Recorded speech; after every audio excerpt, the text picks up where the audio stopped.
Hello and welcome to the World Ice Hockey Championships final game, Stockholm, Sweden, and we're looking at the Swiss lineup that's coming into this game. Yes, it is Switzerland against Sweden. Switzerland is the Cinderella team so far in this tournament, winning all of their games, even their preliminary round game against Sweden. So it's definitely going to be a grudge match between these two teams tonight. And let's have a look at the Swedish side, and Enroth between the pipes for Sweden tonight, as we're looking at the first line for Sweden.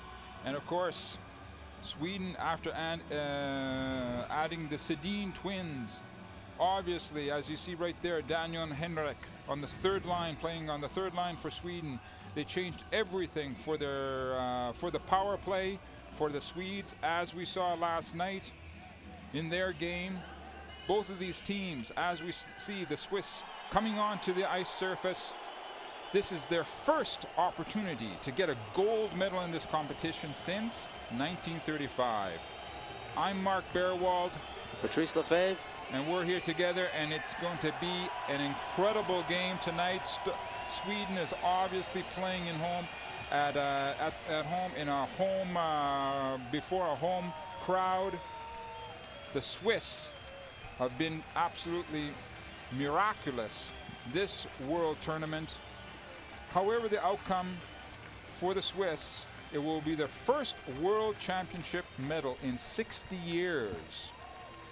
That would be an achievement to itself, and very greatly deserved as well. The way that the Swiss team has played during the whole tournament has been nothing but exceptional, and they've had support from the goalies to the defensemen to the forwards, and every line is so leveled that everybody's been supporting the attack as well. So a great job by Sean Simpson and the coaching staff to bring this team to the final. Absolutely. Switzerland rolled into this tournament ranked number 9 in the world, Sweden number 4. Both of these teams will be taking a jump in the rankings, but it's just decide who's going to be number 1 or who's going to be number 2, and we will find out in just over about an hour and a half time. Well, in nets today, like you've mentioned, it's Gerber who is between the pipes for Switzerland, while it's Enroth. They're going with Sweden is going with their money man Enroth. I personally thought that they would go with Bera. Bera is the #1 ranked goalie for in the entire tournament for the Swiss. But instead, they're going with Gerber, and you have a theory about that, Patrick. Well, Gerber's got a lot of experience, been in the NHLs, won the Stanley Cup, and you know, he's had a great tournament too. Berra as well. They've both played well, but I think you have to go with the guy that's got more experience, and that's Gerber. And as we're looking at the head coaches, there was Per Martz, and before that was Sean Simpson for the Swiss side. And yes, we are coming from the Globe Arena in Stockholm, Sweden, for this final game, the final. And that's the trophy that they're playing for tonight from the International Ice Hockey Federation.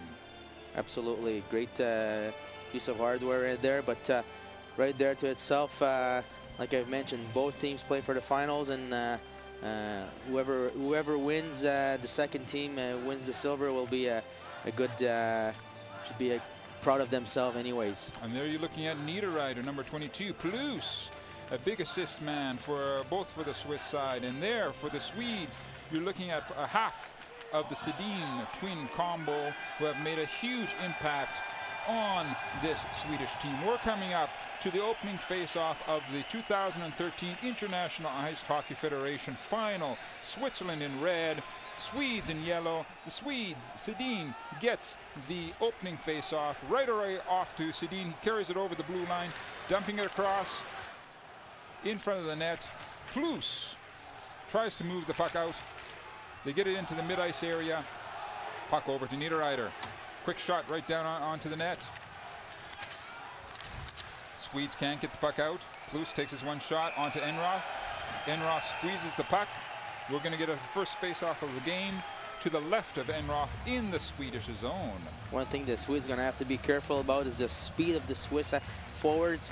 They have a great transition game from defenseman to forward, especially in the neutral zone. They come with a lot of speed, so the Swedes have to be careful of that as well. as well, the Swiss have a lot of power forwards. They're big boys. They can grind it out in the corners, along the boards as well. So we're getting the face-off. Won by the Swiss. Back to number 16, Diaz. He has it deep down into the corner. No penalty called on that action in the corner between the two players. Both teams working the puck along the boards. It comes out to Cronwell.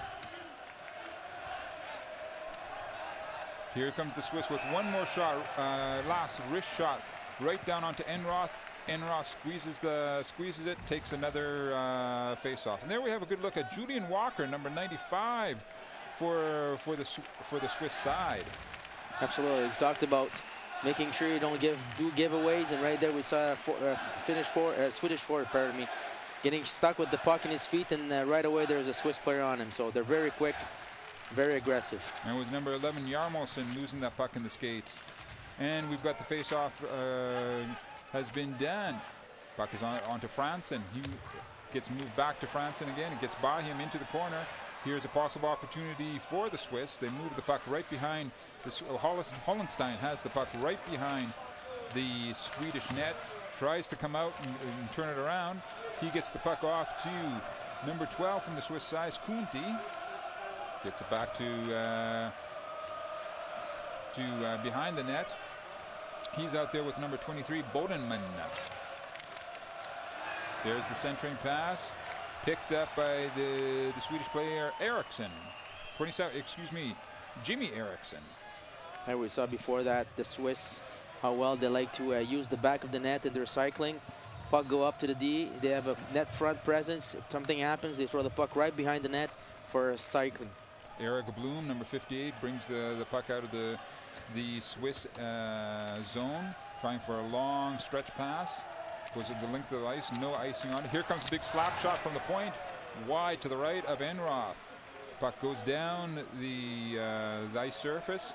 Blindenbacher tries to get it out of the ice surface, but it ends up on one of these Sedin brothers' sticks. Here comes the wraparound. Read well by the entire Swiss team. Puck ends up on Reto Suri's stick. Moves it up into the mid-ice area. Both teams getting fresh legs onto the ice. While Ambu as well goes for a change. There's that neutral zone trap that Swiss does so well.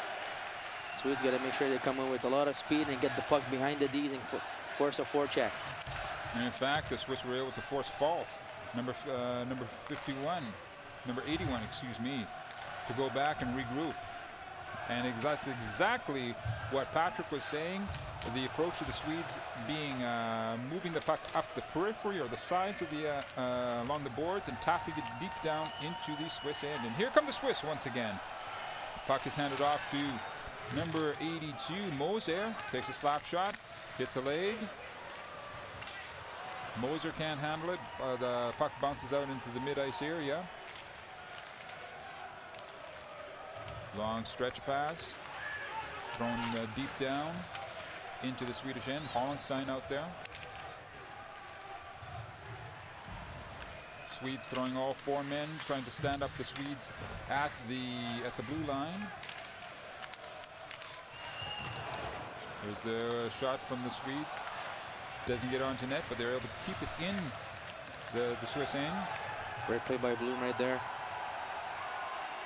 Here comes a quick wrist shot from the Swiss. Swiss player gets his own rebound. Hollenstein, that is. Hollenstein still working in the corner to get possession of that puck. Coming out with Bodenman. Big action around the Swiss, around the Swedish net. Denis Hollenstein and Bodenman. This is what they do so well. They use the back of the net and then they get right in front, and they have other two attackers go right in front for a tap in, for a rebound. And it's a good job. Very solid as well on the boards. Good work from Hollenstein, following up his shot, getting the rebound and keeping the pressure on the Swedes. And the Swiss still have the puck in the Swedish zone. That puck is picked up by Reto Suri, number 24. Worked along the boards. And the Swiss are still able to bottle the Swedes up in their own zone. And comes a quick shot. Ambul almost had himself a goal. Number 10 from the Swiss side. A bit of pushing and shoving in front of the net. There's Ambul. And the ref is doing the same thing that they did against USA and Finland, talking to the defenseman, number 15 Lindberg, about his aggressivity after the whistle, and probably gonna tell him, hey, listen, this is a finals game. Be careful. Don't put your team in a bad situation. Don't give a penalty or power play to the Swiss team. So. And that is a good thing that referees do. That's actually very good. Talk to the players, try to massage them a little bit, get them into the rhythm. They know the players are nervous as well. Absolutely, and it's good that the referees don't want to be involved in the win or loss, so they let the guys play. And the Swiss keeping more and more pressure, walking right in around it. Goal!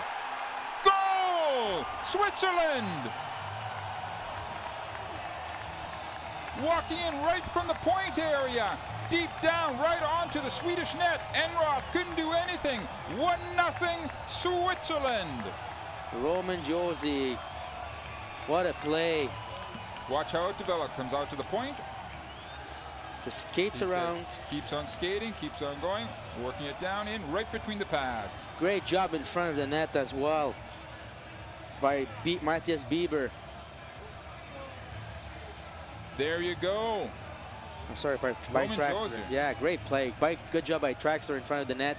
Just being there, getting a defenseman with him, and was able to give a lot of time and space to Roman Josi to skate around and just put a nice backhand right in Henroth's goal. And Roman Josi, I believe, is the #1 ranked scoring defenseman in this tournament. And he just showed you again that he can do it. He walked right in from the blue line. Absolutely. Parmarts, Swedish head coach, isn't too happy about that. The Swiss have come out and been all over Sweden, just as they were all over the USA in the first period of the semifinal. We see again Simon Moser, number 82, trying to bring as much pressure onto the Swedes as possible. That's the perfect way for Swedes to break the trap. Swedes bring in Lundqvist, Joel Lundqvist behind the Swiss net, trying to establish some of the pressure on of their own. They can keep the puck in the Swiss zone, and Talander finally has to take it into the mid-ice area, letting his players come out of the zone and throwing it right back at them. But the Swiss throw it right down the ice surface. No icing called on that last puck. Hollenstein out for the Swiss, bringing high pressure. Oh, giveaway here.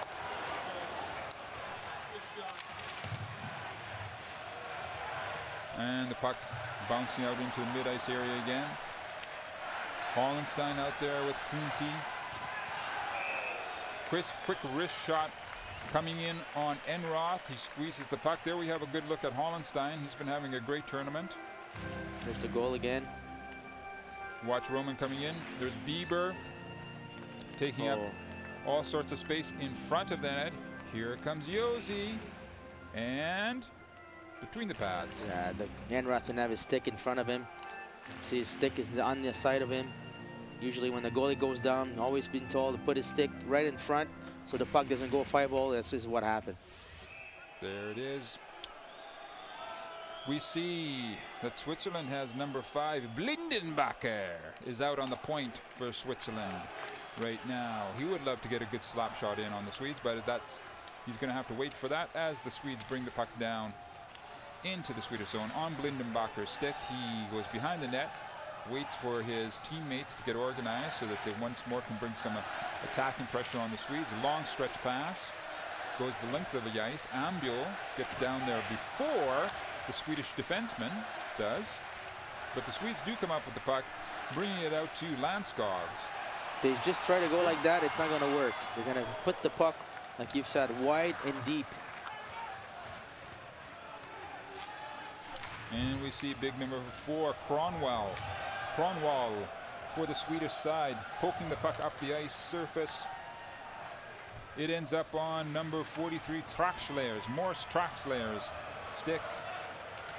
His line brings it down into the Swedish zone once again. We get a stoppage in play with Switzerland up 1-0 on Sweden. It's the first period, 13:05 to go. Absolutely. We've seen the speed of Swiss, how quick they are to their transition, how quick they are with getting the speed in the neutral zone.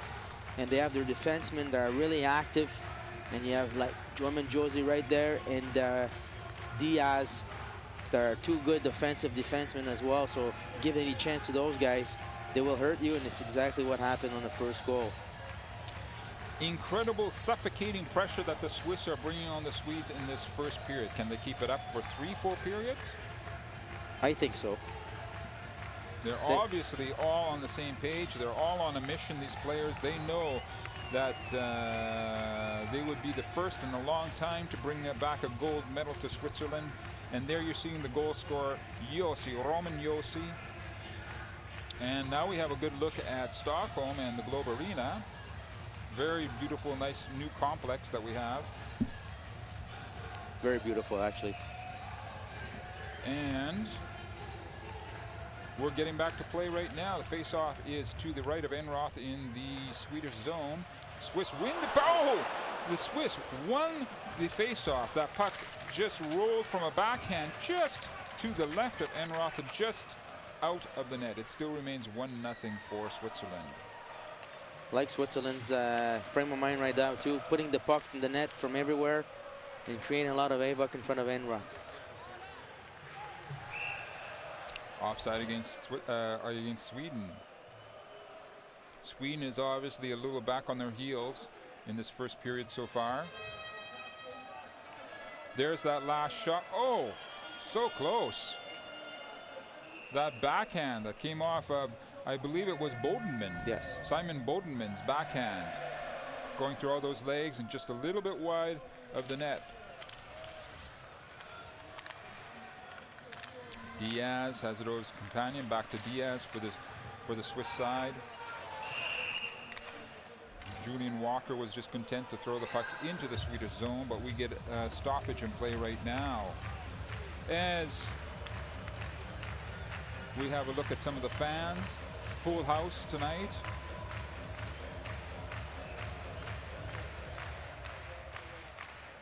Swiss fans very excited, rightfully so. Diaz over to his D-man companion. Puck is chipped down into the Swedish zone, where we have number 22, Daniel Sedin, brings it up, trying to move it around, goes heavily into the boards behind the net, back to the point. Big number Henrik Talander. Talander dragging the puck down right in the middle, right in front of Gerber.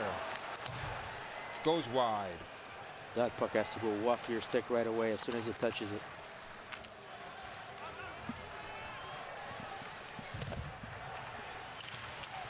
Sweden keeping some pressure on the Swiss now. Looking for a rotation, throwing it down at Gerber. Martin Gerber, the Swiss goalie tonight. And there we have a good look at Talander. Bringing it up for the Swedes. Mid-ice area. Dumps it off to Lundqvist. Oh. Goal! Goal, Sweden! All tied up. 1-1. I believe it was Joel Lundqvist, number 20. But we will have to confirm that. That was a great 29, play. 29. Excuse me. Gustafsson. So the Swedish forward going in with speed. Taking a back pass, Wayne Gretzky turn, shooting the puck at net, traffic in front, rebound. There's a goal. Look how many people in front of the net. That's how many bodies? 1, 2, 3, 4, 5, 6, 7. When you have traffic in front and you put the puck at net, things happen. This is exactly what happened. There's a big greasy rebound, a nice goal. A big greasy rebound that Gustafsson, Eric Gustafsson, number 29. He says, I don't mind if I do, and he pops it into the net, and we have a game tied up 1-1 between Sweden and Switzerland. 11:05 left in the first period. And here comes big number 10, France, and he dumps the puck deep down into the Swiss area. Führer, number 54, takes it. Here's a long stretch pass. Possible breakaway for number 82, Moser, Simon Moser. He had excellent speed going down there. It was a one-on-one situation. He was only able to get a backhand onto the net. That's long the stretch pass. Exactly. That's the transition I was talking about. From the defenseman to the forward, the puck travels very quickly, and their forwards are very quick, so you have to be careful so you don't get cut flat-footed, and it can create a lot of breakaways. And that was Simon Moser who almost had himself a breakaway right there. Seems to be getting into a little bit of end-to-end action here. Both teams opening it up. The Swedes down in the Swiss zone. Working it along is Kronwall, Staffan Kronwall, the captain for the Swedes, number 4.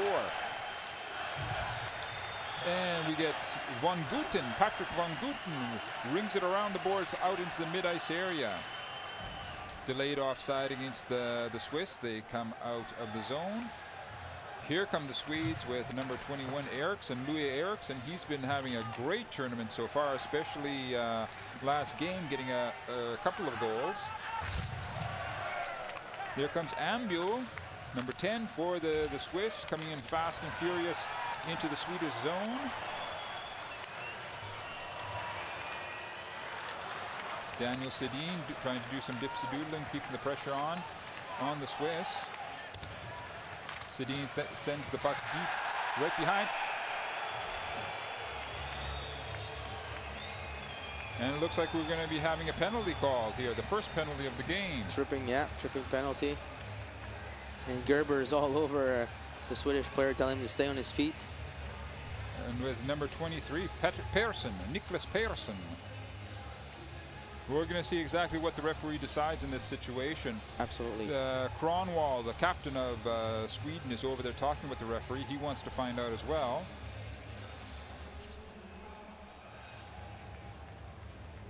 Check against the head. Ambuel gets himself 2 minutes checking to the head. We'll see how that develops right here. Ah, there it is. Oh, the far blue line. He's lucky. Every player that's been getting a check to the head so far has been getting a 5 and 20. So just at 2 minutes, it's... Sean Simpson seems a bit relieved as well. Yes. Can't believe that. And rightfully so. The coach is from Sweden. Okay, there's 2 players in there. Okay. Power play for the Swedes. Look for the Sedins to do that little cycling between them. The Swedes keep the puck, working it around the periphery. It's a 5-on-4 situation in favor of Sweden. Roman Josi out there for the Swiss side. Here come the Swiss looking to create a 3-on-1 situation from number 90, Roman Josi again. And the Sedins come right back for Sweden. We saw Traxler doing a great job on number 44, Danielson, for that one-timer, being right in front of that shot lane. Swiss being very courageous, seeing that opportunity and coming out with 3 men trying to create an opportunity, a short-handed goal or a shooting opportunity. Just over 1 minute left in the power play for Sweden. Puck behind the Swiss net, centering pass, goes out to the blue line, shot right back in to number 23, Daniel Sedin, 33, excuse me, Henrik Sedin. Here comes the opportunity. Goal! Goal, Sweden! Number 33, Henrik Sedin. 2-1, Sweden over Switzerland. They're not wasting any time getting goals. Absolutely, that was a great pass from one brother to the other. Just open net, tap in pretty much, and just the patience of Sweden. They were lucky a little bit, trying to cute plays a few times in the slot right there, but there's a lucky pass that goes to, I think it's Daniel, right to Henrik, and it taps it twice and empty net goal. So watch again. There it is. There's the second goal. Henrik Sedin, assist from his brother. But so far, Swiss are doing a good job taking away that shot from number 44, Danielson, in the back, and clogging up that little play that the Swedes do when they do the little cycle between them. So that was actually a lucky goal by the Swedes, but hey, it counts. The Swedes have turned things around. It's 2-1 Sweden over Switzerland. Just over 8 minutes left in the first period, and the Swedes are still coming after the Swiss. The Swiss were this was what Switzerland was doing for the first number of minutes of the first period. Now it's completely the opposite situation, where the Swedes have caught fire and coming after the Swiss. Big hit right behind Enroth, the Swedish goalie. Here comes again. Excellent opportunity for, I think it was number 81, Falk from Sweden. Yes. Absolutely. Great job by the D coming in late, and forward being patient, seeing a light man. But the thing is, the Swiss cannot change the way they've been playing so far. You got to keep playing in the middle, and keep trying to take away the speed of the Swedes. They can't get rattled. They can't get off their game plan. Let's have a look at the goals so far. Here come the Swedes.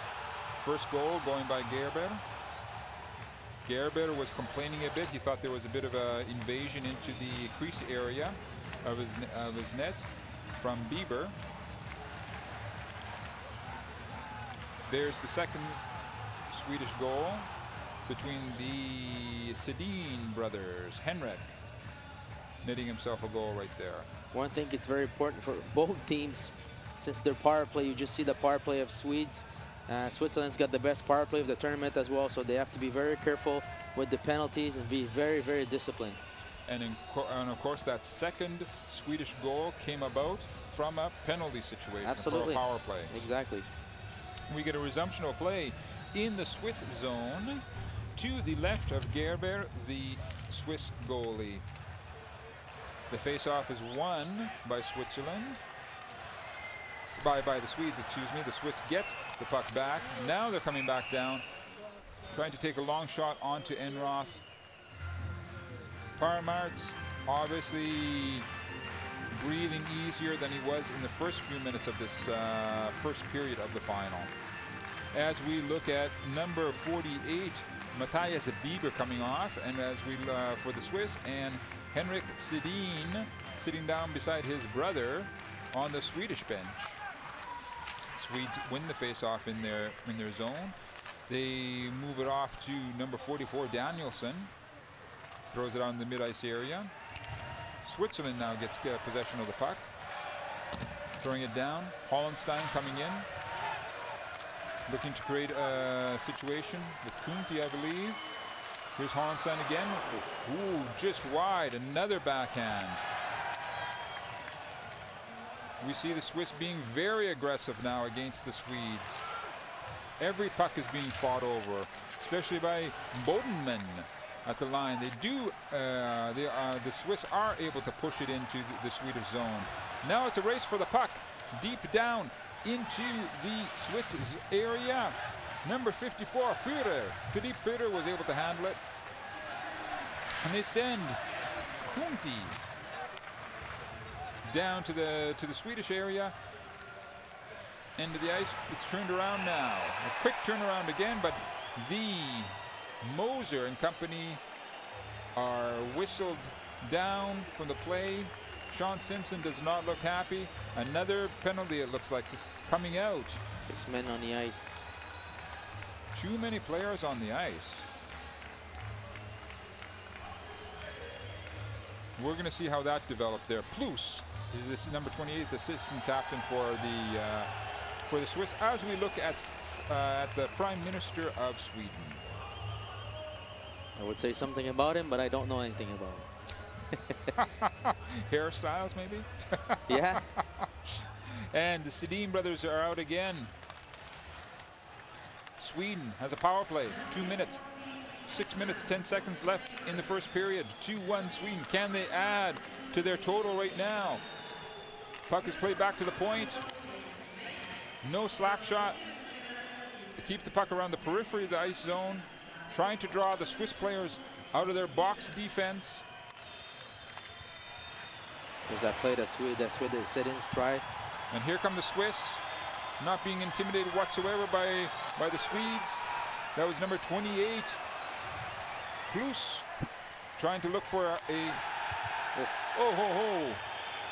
Swiss got lucky there. Plus and company are fighting for the puck at the blue line. They're able to get it out deep down into the Swedish area, where the Swedish player number 10, Fransen, brings it up the ice surface. It's still 1 minute left in the power play for Sweden. They're offside. The Swiss are they've done their own work very well on the sit-ins power play. They're clogging up, they're breaking up that little cycle, the game they have between those two. And they're taking away that shot from number 44, Danielsson at the point. As we look at the second Swedish goal by Henrik Sedin. The Sedin brothers right now are on the bench. It's a 5-on-4 power play situation for Sweden. Just under 1 minute left in their power play. Just over 5 minutes, 10 seconds left in the first period. It's already 2-1. And once again, we have Fransen giving it off to Hjalmarsson. Swedes keeping possession of the puck in the Swiss zone, setting up their power play. There's the big slap shot.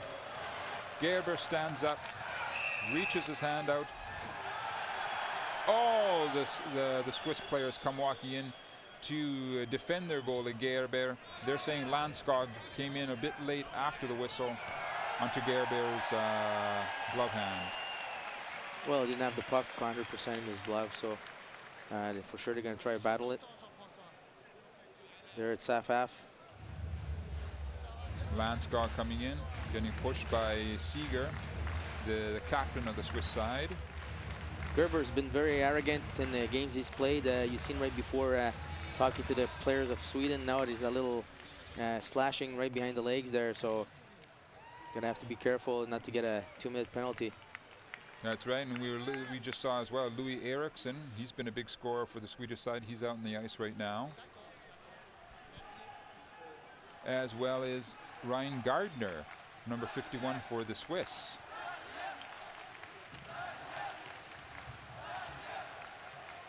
And the Swedes have the puck behind the Swiss net. Gardner follows it into the corner for the Swiss.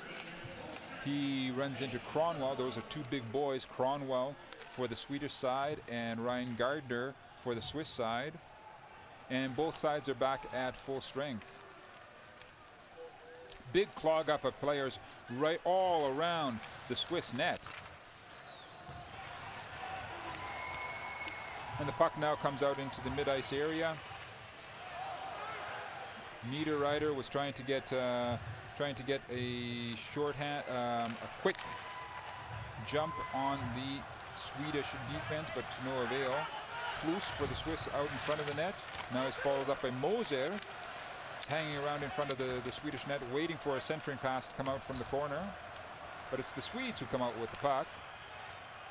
Very patiently just dragging it over the mid-ice area, and where number 67 Thornburg working for it behind the net. And as we see, Blindenbacher bringing it out to the mid-ice area, throws it down the ice surface. Both teams go to get fresh legs out on the ice. Well, the Swedes doing a good job in the neutral zone, making sure the puck goes deep behind the defenseman, and then they put a forecheck on them. This is what I have to do, make them turn their backs on the play and make them forced to do a play or give away. They can receive the puck. Luke Kunti out for the Swiss. Puck comes right back into the Swiss zone, as followed up by number 20 Lundqvist.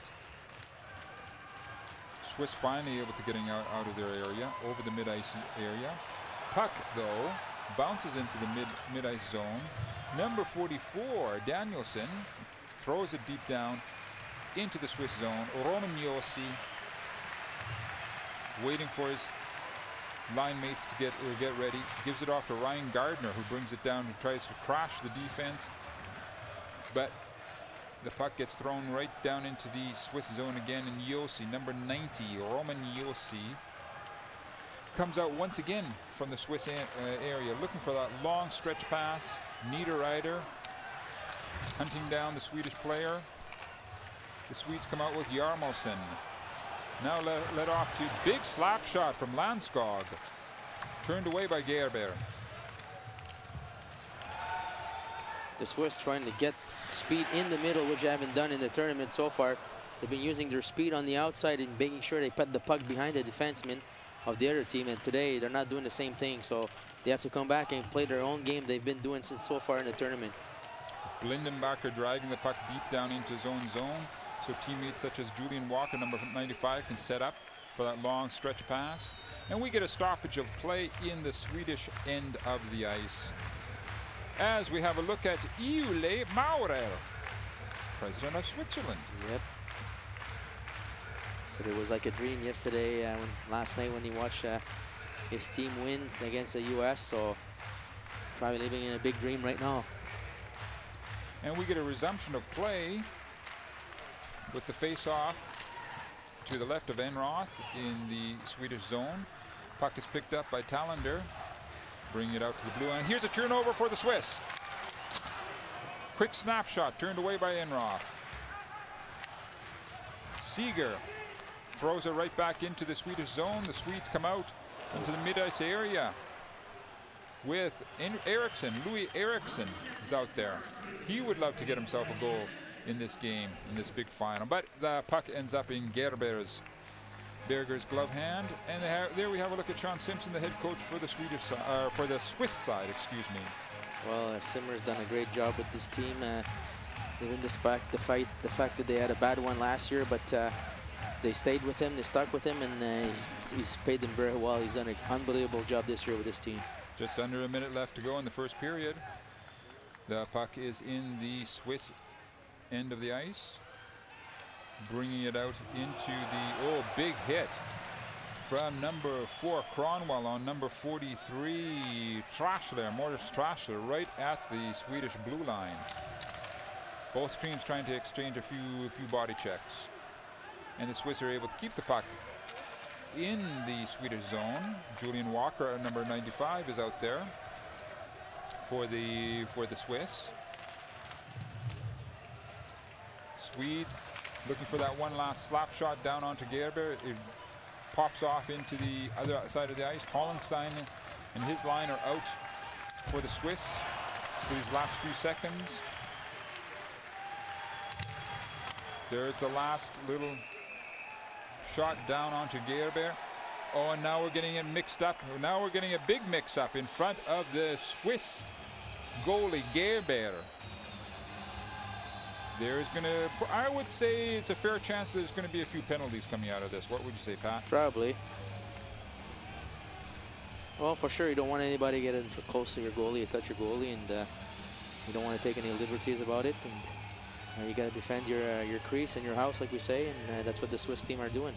With 2 seconds left in the first period. There's that last shot coming in on Gerber, the Swiss goalie.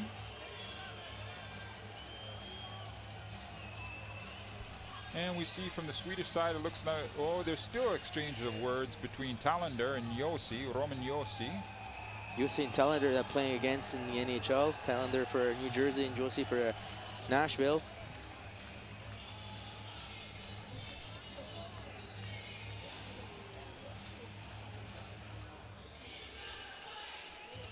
We'll see exactly what the referee has to say about this entire situation here. Who gets what with 2 seconds left in the first period. I think it's going to be 5-on-5. Oh.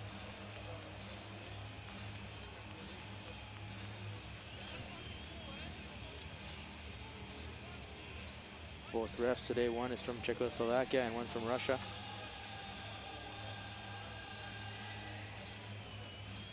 And we see as well number 43 Trashler on the bench, throwing some water on Talander. That could be a misconduct if 2-minute misconduct if something happens.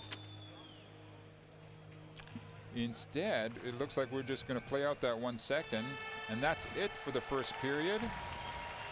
You see the result there: 2 for Sweden, 1 for Switzerland. We're going to take a break, and we'll be back in just over 10 minutes time.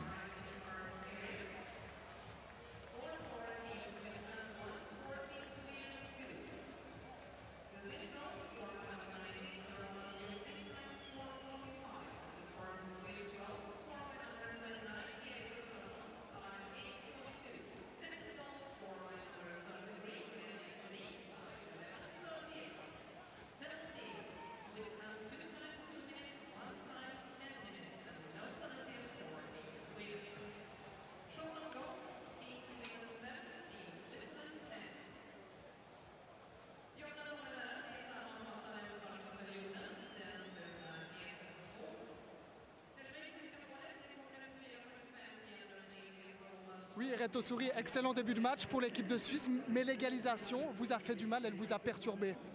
Je pense pas. Très bien commencé, comme on a dit. Je pense les 5 à 7 minutes, on était tout le temps dans leur zone. Puis après, on a reçu des pénalités. Puis ils ont marqué après au power play. Mais voilà, il faut continuer. On a vu au début qu'on est capable de jouer avec eux. Puis là, il faut se retrouver dans la vestiaire. Puis commencer à la même chose dans le deuxième. Donc le mot d'ordre, c'est de se calmer pendant la pause et de retrouver ses esprits, de nouveau fort checker. C'est clair, de nouveau organiser, jouer notre jeu. On a vu que ça marche au début. Jouer notre jeu, jouer notre système, puis on se bat comme une équipe, comme on a fait tous les derniers matchs. Puis on a vu que l'opportunité est là. Merci beaucoup, Reto Souris.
Hi, welcome back to the start of the second period between the final of the 2013 Ice Hockey Championships between Switzerland, who are watching right now, come onto the ice, and Sweden.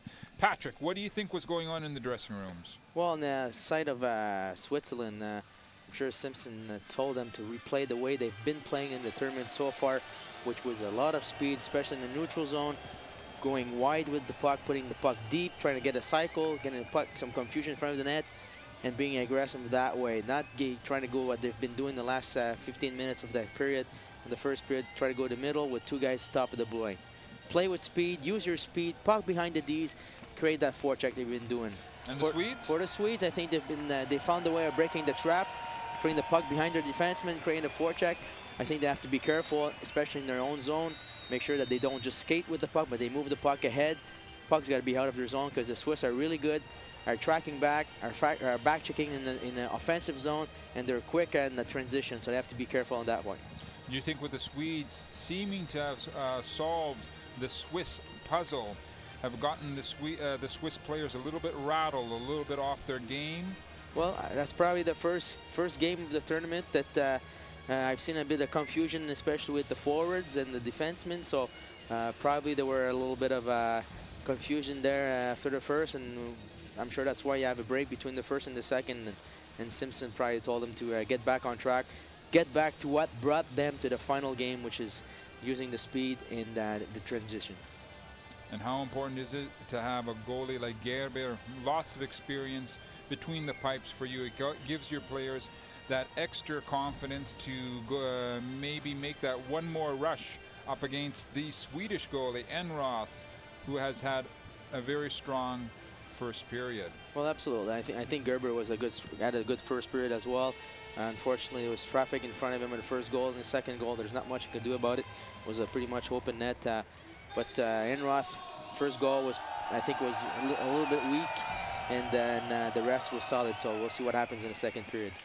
And here we have the opening face-off, won by the Swiss.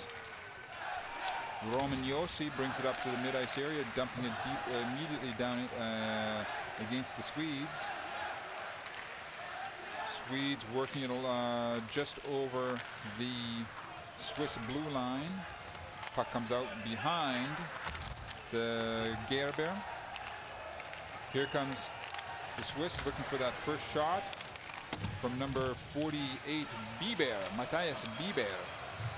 Turned off into the corner, and the Swedes are able to bring it up with one of the Sedin brothers following up his shot behind the Swiss net. Once again, keeping possession of that puck, cycling it back to one of his players. That's picked up by Granberg. He brings it deep down into the zone. Swedes still moving the puck around. Here comes the long shot from Landskog. Julian Walker throws the puck for the Swiss out into the mid-ice area, and it's brought back immediately by Granberg once again. Swedes again all over the Swiss at the beginning of this second period. Absolutely. He's creating a lot of pressure. Good cycling, good puck movement.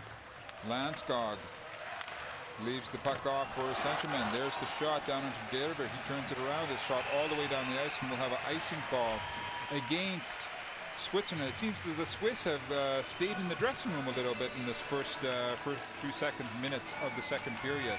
Well, like I've said before, they're the first game they're in this situation. There's a little chaos for them, and then without the experience of playing in those big games, nervosity as well is a big aspect as well. We just saw there Julien Vauclair as well, number 3. He had the puck between the skates, ends up with the Sedin brothers again, cycling that puck around, looking for that cross ice pass in front of the goalie. Julian Walker brings it back for the Swiss. There we have a good look at Walker along the boards. He leaves the puck off for Plus. There comes the quick shot from the point from number 54, Führer, Philippe Führer. I like the move of Paramarts on that last face-off in the offensive zone for Sweden. The Swiss players were back on, they did a icing, and they couldn't change for the last 2.5 minutes, and they put back the Sedin twins. So I think it was a good move, good try by Paramarts. Look at the Swedish bench. A lot of players are up already, waiting to get onto the ice for their shift. Completely different look from the beginning of the tournament. They came out quite slow in the first games of the tournament, but they've gelled continually throughout the duration of this tournament. Well, I think I still believe that the addition of the Sedins, and even if Edler has been suspended, is a big factor and brings a lot of confidence to that team, and it shows what they've been doing since they've been there. And now the Swiss looking to establish some pressure with Luca Kunti in the Swedish zone. Kunti and company trying to work the puck out in front of the net with Hollenstein. They aren't able to do it. The puck bounces down into the Swiss zone. We have number 44, Danielson, bringing some high pressure for the Swedes. I like the fact that the Swedes, every time there's somebody in their own zone with the puck, they overload on one guy. So there's always 2 Swedes on one guy, so it makes it hard for them to get out of there.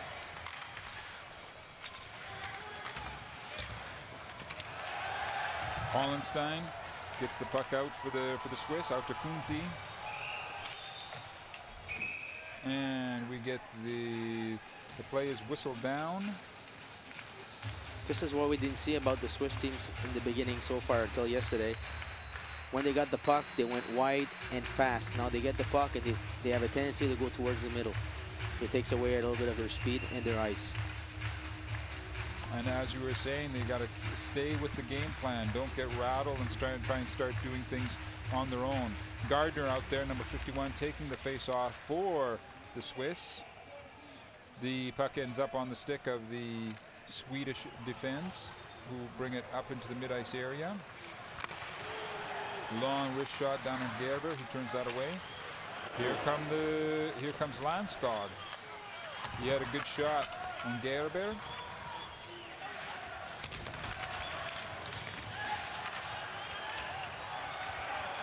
Landskog bringing lots of energy and speed to the beginning of this second period. Swiss having lots of trouble getting out of their own zone right now. Finally, they get up into the mid-ice area. Ambule chasing down that puck for the Swiss. Good support by the Swedes. And the Swedes get it up over the blue line. And we've got an offside call. Well, the Swedes support each other very well in their own zone, making a lot of reverse plays, get away from the pressure of Switzerland, which makes it hard on a forecheck. Paramarts, the head coach for the Swedish side, looking on from the bench.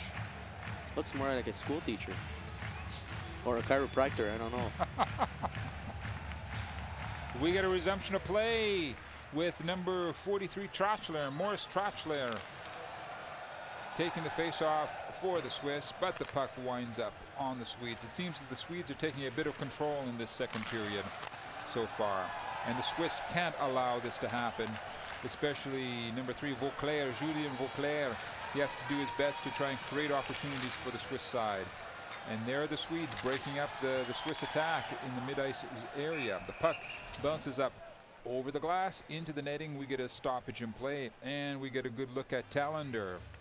He had a very active first period, exchanging opinions as well with Yossi. And I think we're looking at Prince Daniel, Prince of Sweden. He's been a big fan of the game. Every game he's been there so far, supporting his country, rightfully so. I like the way that the Swedes playing, especially in the neutral zone, getting that puck behind the defenseman of Switzerland, and creating a lot of pressure on the defenseman, making it hard to get out of their zone. And we do seem to be passing more time in the Swiss end of the ice so far in this second period. Yes. Plus takes the face-off for the Swiss. He loses it. Loses the face-off. Here comes the shot down onto Gerber. Gerber covers up. We'll get another face-off in the Swiss end of the ice. Gerber, in fact, lost his headgear in that last play. Here comes the slap shot off into the zone. Sedin. Henrik Sedin was looking for a rebound, along with Eriksson. I like that play they do on the left wing, on the left circle, the face-off. You got Daniel, that the centerman, wins the puck back and then backs up towards the goal line, at the front of the goal, sorry. You have Eriksson that comes in from the outside to the inside, and then you have Henrik that backs up in the back. There we just saw number 95, Julian Walker, from the Swiss side, going off to the dressing room.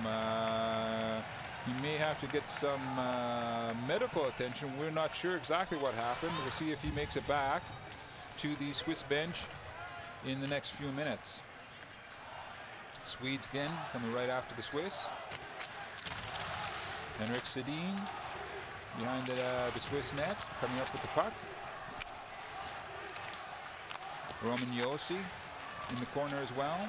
Now it's Sedin being looked after by Diaz. Oh, huge opportunity for the Swedes from number 4, Kronwall, the captain. He walked in, he had the entire side of the ice free for himself. Switzerland's lucky that it's Kronwall that was on the ice on that side, not somebody else.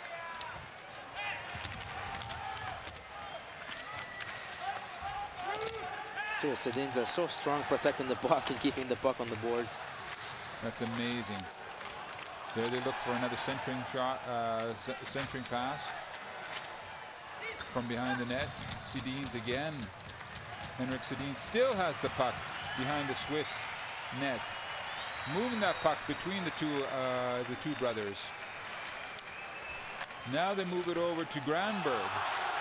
Another good opportunity for the Swedes, and the Swiss say, obviously, that's enough. We're going to take a slap shot, trying to get it down the ice. I think the puck did jump up into the Swedish bench, and some of the Swedish players were taking offense by that slap shot coming into their bench.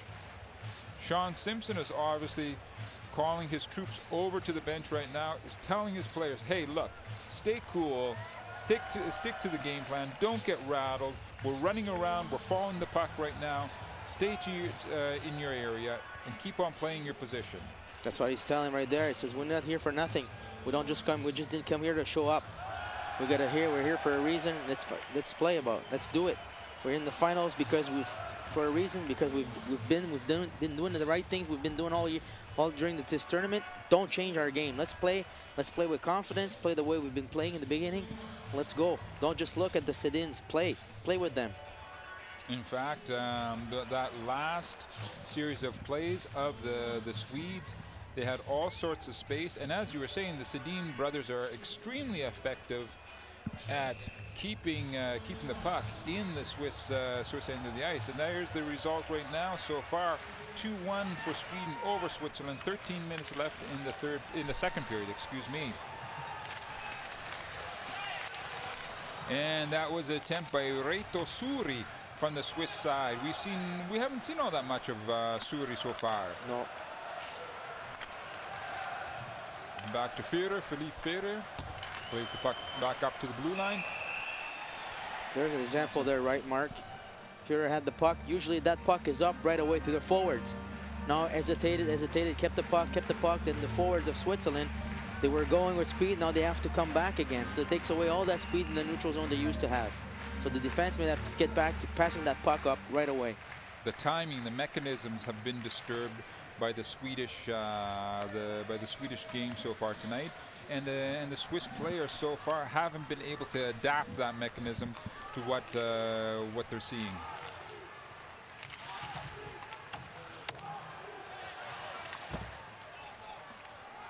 Enroth plays the puck. Kunti comes over. He ends up down the ice, trying to go up to Hjalmarsson.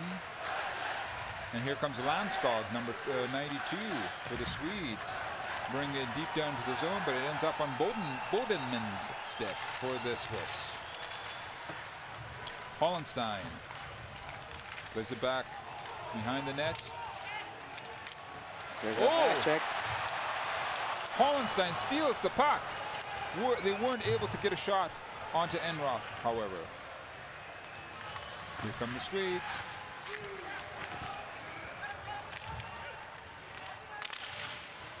It's exactly what I said to you, Mark, before the second, that the Swedish defensemen have to move their puck and not skate it, because the forwards of Switzerland are very quick to come back check, and get that little puck back and create a turnover and a pressure again against you.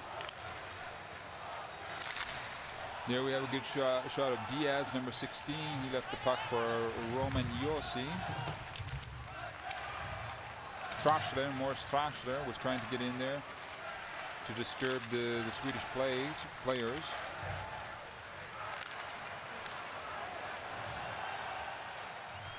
And finally, Matthias Bieber is able to get the puck deep down into the Swedish zone.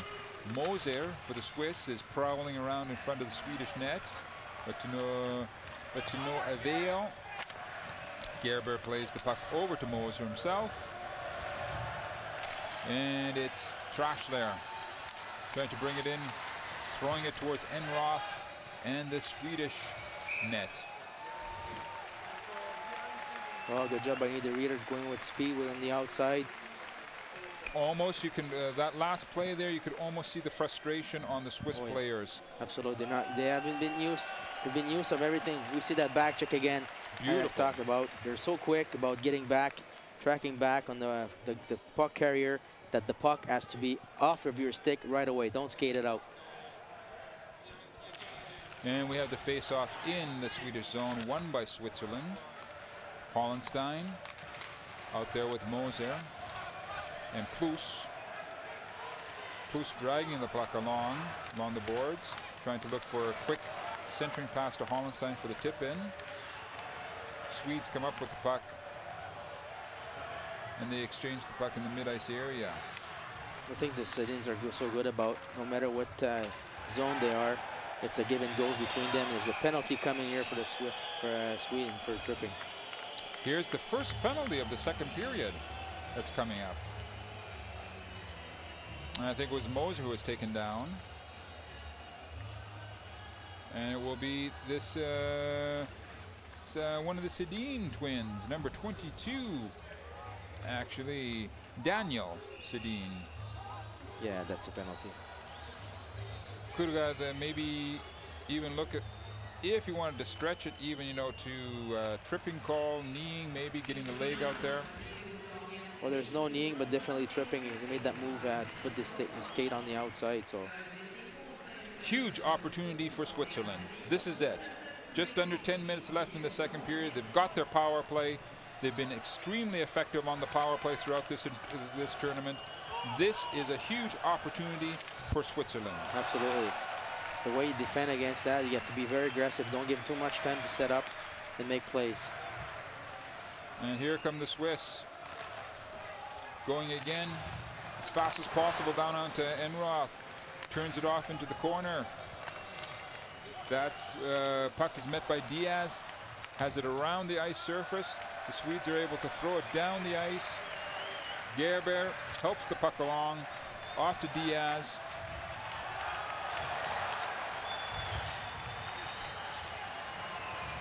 Here comes Roman Josi. He had the Swiss goal in the first period.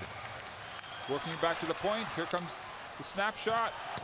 Oh, that was an excellent opportunity for Philippe Ferrer. Everybody was looking for where was the puck. Only he knew.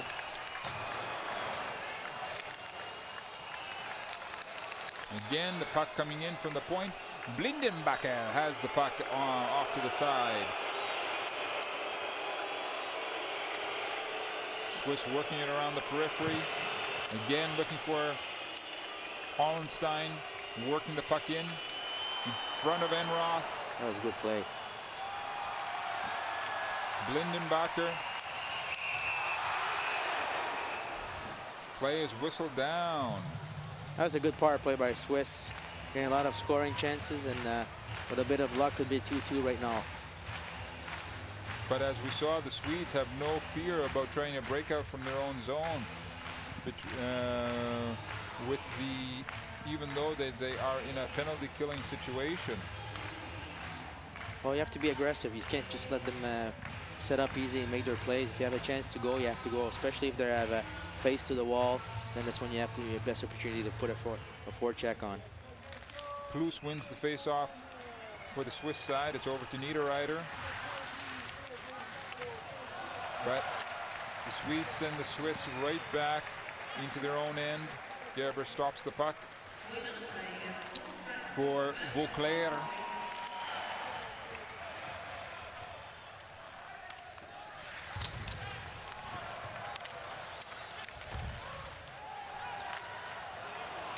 And once again, that puck bounces into the mid-ice area. Teams are back at full strength. Just under 7 minutes and 35 seconds left in the second period. That's a big possibility there, and excellent work from Matthias Bieber. That was a bad giveaway there by number 29 from Sweden, Gustafsson.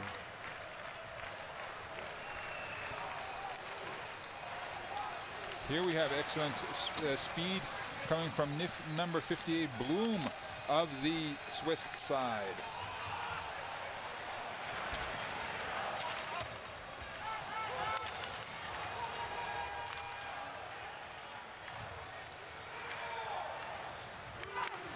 Gerber plays it off the boards into the corner. I believe it was Roman Yossi threw the puck up the ice.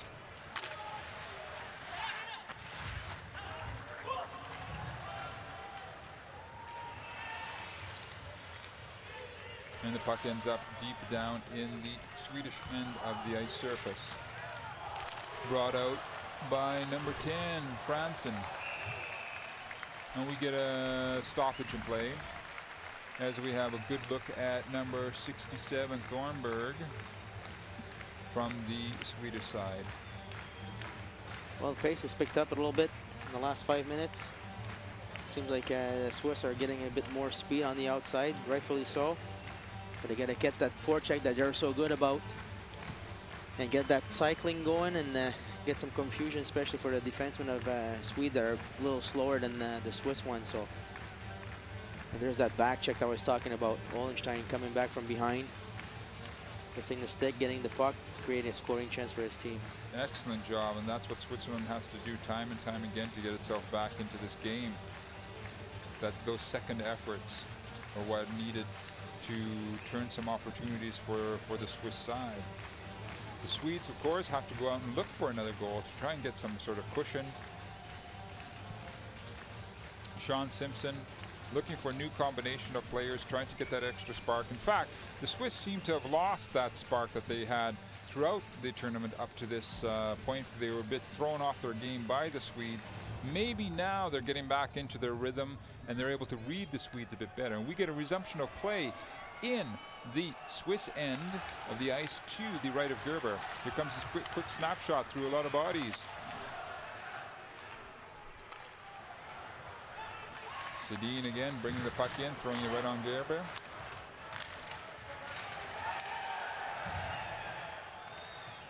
Some fans thought that there should have been a penalty call there, but the referee said no. Sedin throws the puck right in onto Gerber. He gets it off of his chest protector. And we will have another face-off to the left of Gerber. You were right about what you were saying before, but Team Swiss, like I said, it's first game that they've in the whole tournament. They have a little bit of a controversy, not controversy, but a little bit of problems getting out of their zone and making the plays they're used to. So they're on balance right now, and they're trying to find their balance back to the way it was in the beginning. We have Kunti taking the face-off for the Swiss side. And the Swedes throw it out to the defense. Once again coming up with the puck.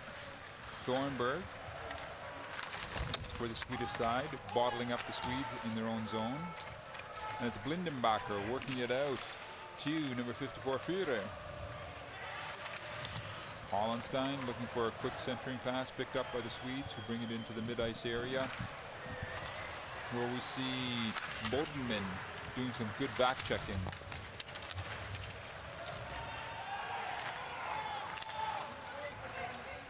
And again, we have Philippe Ferrer feeding it up to Kunti. Kunti working it over to the far side of the ice. And once again, we get a stoppage in play. And rightfully so. So his defenseman was trying to get tangled with the Swiss forward, so just move them out of the way. They don't get any penalty, don't start anything you don't need to. Let's play.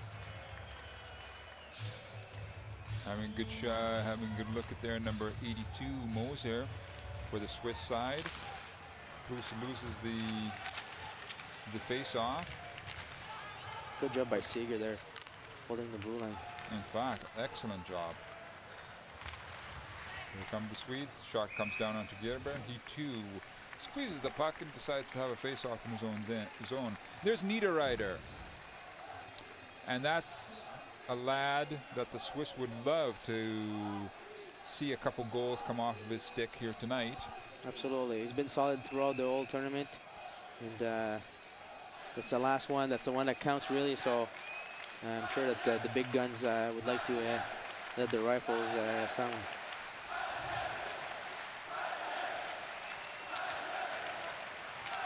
Face-off in the Swiss zone. Battling for the puck, still around the face-off area. Swedes moving the puck behind Gerber. Diaz comes up with the puck. Moves it down the ice into the mid-ice area. Icing waved off. As we see 48 Bieber. Matthias Bieber. There's a long stretch pass that goes all the way down the ice. And we're going to have an icing call against Sweden as we have a look at Talander. Mad at himself for missing that pass there. Probably should have given it back on the other side to D again. Get away from that pressure. Make an easy out, easy breakout.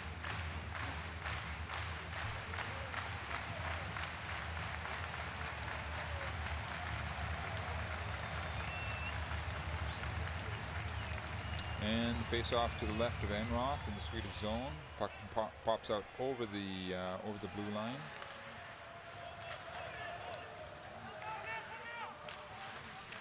Switch Ambule for the Swiss. Coming in, trying to cause a turnover.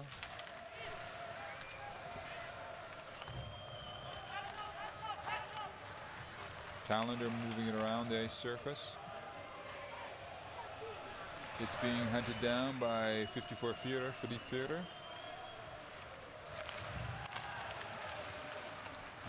Moves it over to 51 Gardner.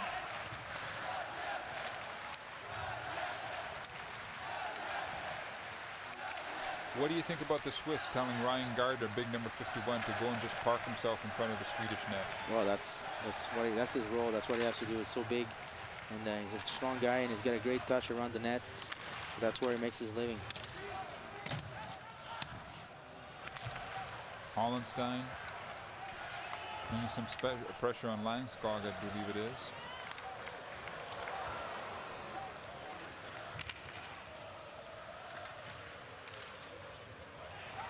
Here's some good work from the Swiss, causing a turnover. That's because the D didn't move the puck. He tried to move with the puck, so the Swiss are too quick. Hollenstein working it in from behind the net. Excellent job from Hollenstein. But we get a whistle in the play. The play is whistled dead. And it looks like we're going to have a penalty situation being called. Hooking. Hooking, a penalty in the offensive zone, never a good penalty. Vinny Hollenstein. Yeah, he had the stick around his waist. So. Yeah, on Jarmosen.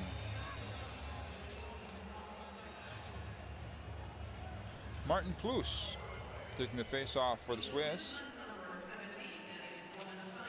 And we have a Swedish power play situation. The puck is thrown down the ice surface and the Swedes will have to regroup in their own end. 1:50 left in the power play for Sweden. This is a decisive, I say this is a decisive moment for the entire game for both teams. If the Swedes can score on this power play, taking this advantage into the dressing room, makes things very difficult for the Swiss. Swedes move it back off to the point. And again, we've got the Sedin brothers out there, cycling the puck from one to another. Puck just bouncing on a stick. Good job by Eriksson, but puck just wobbles out. Oh. Might as well give it to your goalie that time, so you just get the puck and you reload. Don't just throw the puck in the zone and give the puck away for Swiss to just throw it on the other side. That's right. You see big captain Staffan Kronwall, number 4, bring the puck down, throwing it deep down into the Swiss zone. Julien Vauclair takes a slap shot slaps the puck around the boards. And once again, we are looking at the Swedes coming out of their own zone. Good speed from number 10, Franson. Look how aggressive the Swiss are. That means the Swedes have to move the puck quick. 25 seconds in the power play. Bouncing the puck around. Good job by 15 Swiss. seconds left in the power play.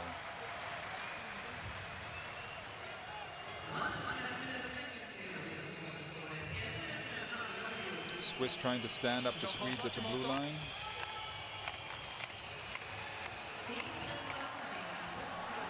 And full strength between both sides. That was a good kill by the Swiss team. Very aggressive. No chance for the Swedes to set up.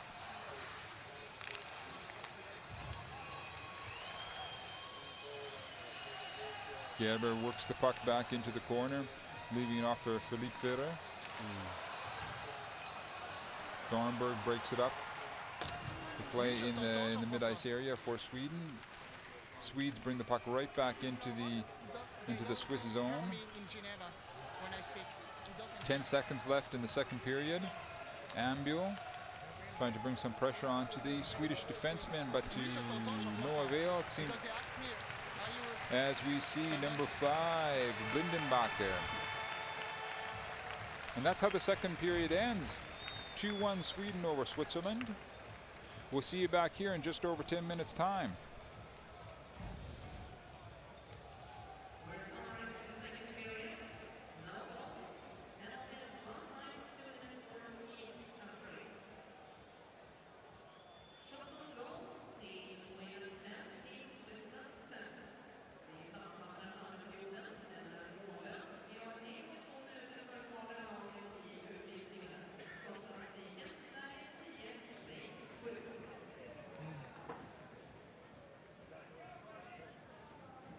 Maurice Traxler, un deuxième tiers-temps très équilibré. Vous auriez pu égaliser, puis la Suède aurait également pu faire le break. Ouais, c'est vrai, je pense au début de la deuxième tiers-temps, là, on était un peu sous pression. Des fois, de temps en temps, on était un peu dans notre zone.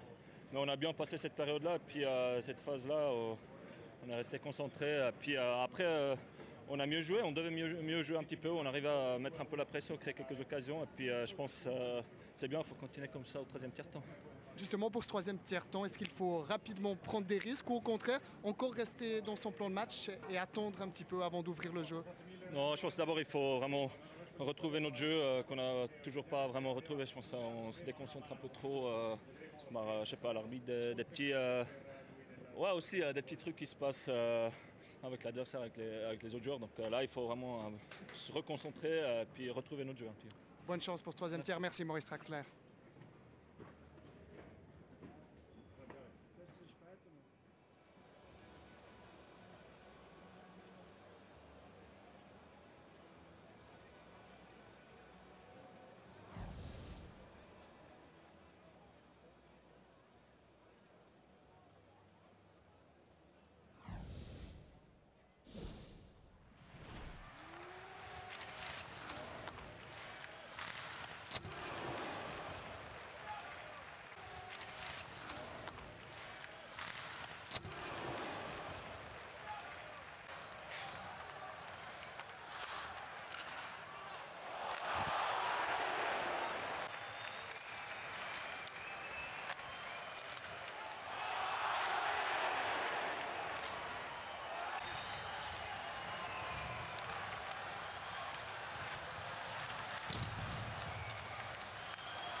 Welcome back for the third and final period of the World Ice Hockey Championships final game 2013. You're watching the Swiss come back onto the ice. They have to solve the puzzle of Sweden that has taken a 2-1 lead here to begin the third period in Stockholm.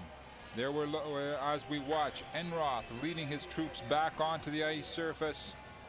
They've done an excellent job of creating problems for the Swiss that the Swiss haven't seen all throughout this tournament.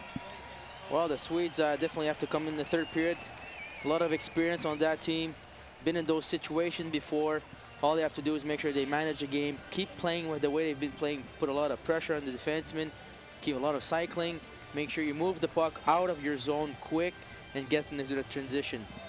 From the Switzerland's part, last period, like you've said, nothing to save it for. They're in a situation where maybe it will never happen again, or maybe it will take another 50 years to happen again to play for the goal. So they have to take advantage of that situation, get in there. Don't respect too much the Swedes. Play the way they've played so far that brought them to the final game, and don't leave anything behind. I would say as well, they have to take examples from Hollenstein. Those second efforts from Hollenstein, creating coming back with his back checking, taking the puck away from the Swedish defenseman, creating opportunities. They have to have 20 minutes of complete and total concentration to get that one goal. It gets so frustrating. You're just one goal away from tying up the game. We'll see how the Swiss are able to handle this pressure. Sean Simpson and his troops, they talked it out over the intermission between the second and third period.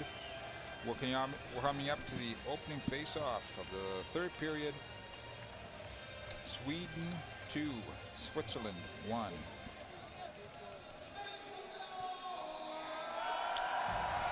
D. Sedin takes the face-off for the Swedes. They move it immediately down into the Swiss zone.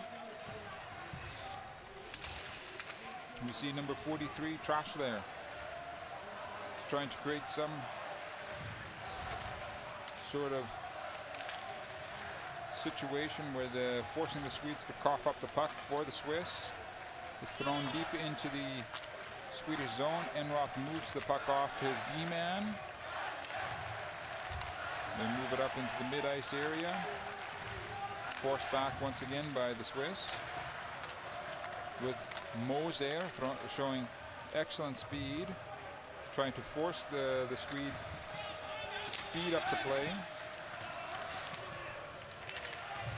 See as well Eric Bloom out there, loses the puck to the Swedes.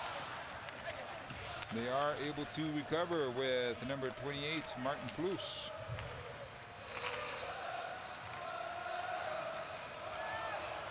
The Swiss have to support the defensemen closer. They're too far apart. Closer together. Get that short pass. That's how you get the speed in the neutral zone. Swedes Thornberg throws it up into the mid-ice area.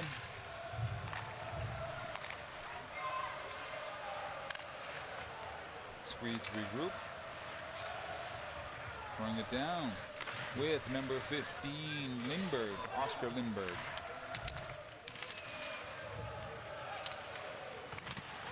There's a shot right down onto Gerber.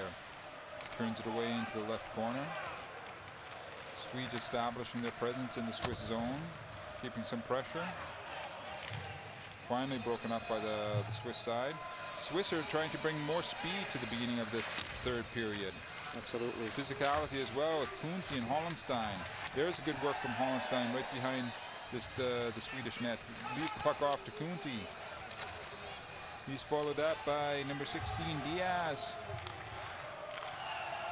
Has the puck right now. Looking for a stretch pass. Right at the Swedish blue line. Suri's pulled down. We're going to get a penalty here against Sweden.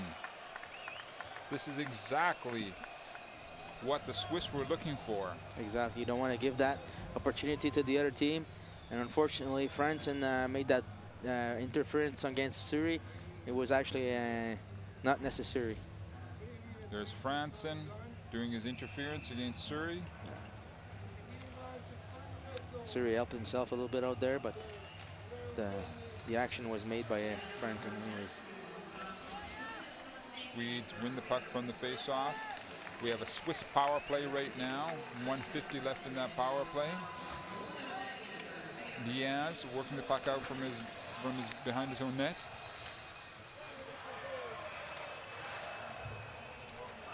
Number 51, Gardner, couldn't get a handle on it. The Swiss come back, regroup with Suri, Amdul. Gardner out there right now. Defenseman pinches in. There's a better opportunity for the Swiss. Enroth turns that away into the right corner. Swedes being very aggressive on this penalty kill. Should have said it is twinkling penalties. They never do that during the season. They basically play their 5-on-5 in the power play, and now they're put in a situation where they're not used to that. Lindenbacher picks up the puck behind the Swiss net. Moving it out to Niederreiter. Niederreiter spins and turns back to Blindenbacher. Ends up on Philippe Führer's stick.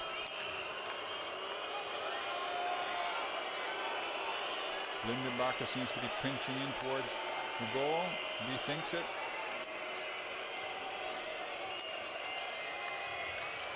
Blindenbacher with the back to Philippe Führer. Shot is blocked. Blindenbacher works it back down into the corner to Martin Plus.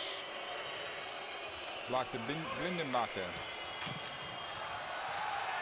There was a bit of a rebound let out by Enroth. But the Swedes come up with the puck and throw it all the way down the ice. 2 seconds left in the power play. Team's back at full strength. That's exactly what the Swiss have to do. Absolutely. Keep on trying to create opportunities like that. Swedes have to pick up their play, try and move the play into between the two blue line areas. Swiss are very effective when they put that forecheck and they start that cycling and they shoot the puck, move the puck from forward to defenseman, and then they put the puck in front with traffic. You have to do that in the third period, absolutely. Big Julian Walker's out there for the Swiss side. It's going to be an icing call against the Swedes as we have a look at Enroth. How he reacted to these last actions. Puck bouncing off his glove. And just wide. Yeah. He's made some good saves so far. Even though I'm sure he would like to have the first one back. Made some good saves, especially in the last power play here for the Swiss. As we have a look at Bodenman, Simon.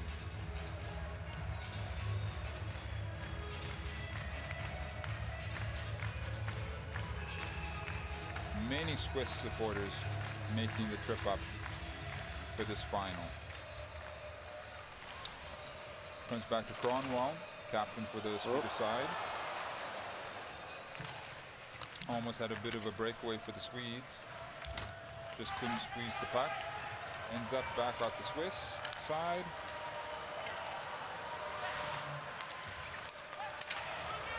That's just what the Swiss didn't do all tournament. Give that little pass back. Gerber coming out of his net to face that 2-on-1 situation from the Swedes. Little back pass like that in an offensive zone that creates turnovers like that. Usually they keep the puck ahead, put the puck deep, and then they do that little cycling game. Now they try little things they haven't done all tournament, and it's almost, they almost paid the price for it. As we see Philippe Führer brings it out, puts it off to Ambiel, throws it deep down into the Swedish zone, back to Ambiel, Ryan Gardner. Ryan Gardner has to start using his size and his weight out in front of the Swedish net. Like right there, that was a good opportunity. Blindenbacher throws it deep down into the Swedish zone. It's a race for it now with Number 21 from the Swedish side, Louis Eriksson. Moves it off for Landskog. Goes back out into the mid-ice area. 13:10 left in the third period. Still 2-1 Sweden over Switzerland.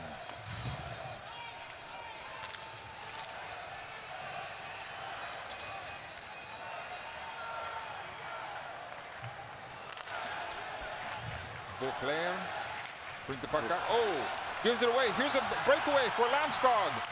Throws it, shoots it right onto Gerber. Goal! Goal! I believe it's Landskog who got his own rebound. Landskog or Chamerson, number 11. We'll have to see in the replay. Well, that was a big mistake by Julien Beauclair, trying to beat the guy one-on-one instead of moving the puck up. You're right, it is Jarmosen, number 11. See the mistake? Beauclair. Great forecheck by Landeskog. It's the first shot, rebound comes out. Oh yes, it is. Popped in by Jarmosen.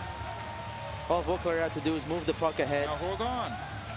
Did that puck come out over the blue line?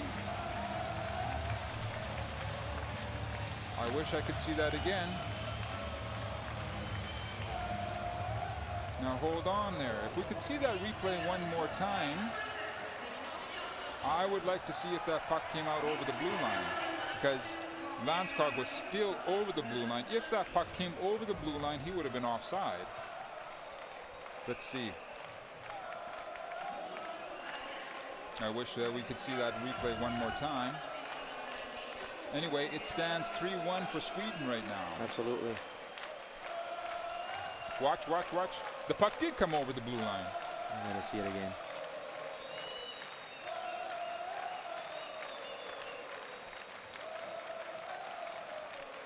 Now let's see. Jarmosen comes in, gets the rebound, puts it back in. But I would just like to see again what happened at the blue line. Different situation. angle, exactly. Jarmosen netting himself the goal. He gets the third goal for Sweden tonight, taking them up to, giving them that cushion that they were looking for over the Swiss side. Absolutely. Even if it was offside or not, that was a big mistake there by Julien Beauclair. Yeah. Just move the puck. Gerber talking with the referee, and we're going to get a resumption of play in the Swiss side of the ice.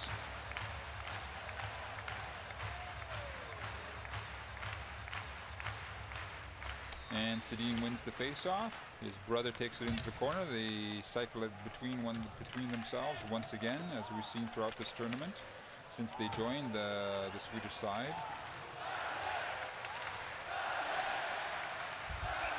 Long slap shot from Walker.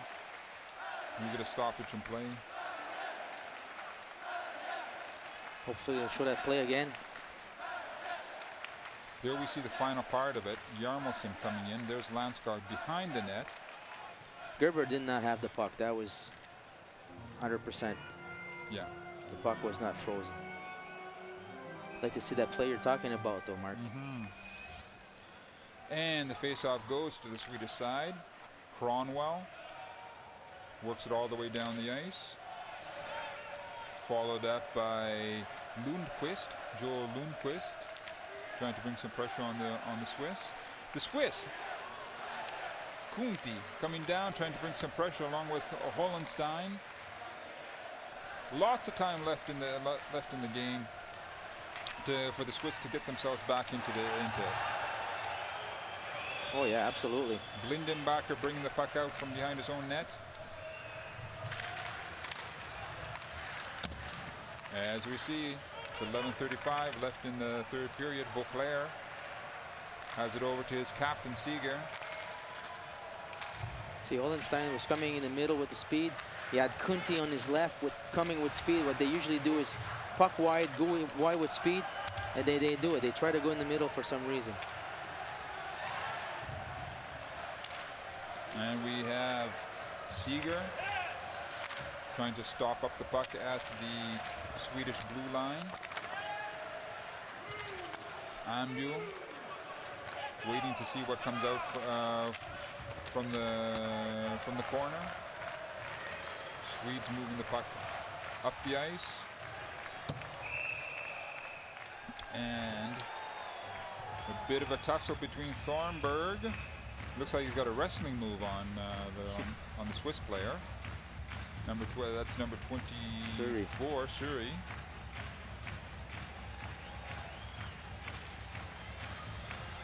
I bet the Swedish player touched that. It's a icing against Swedes.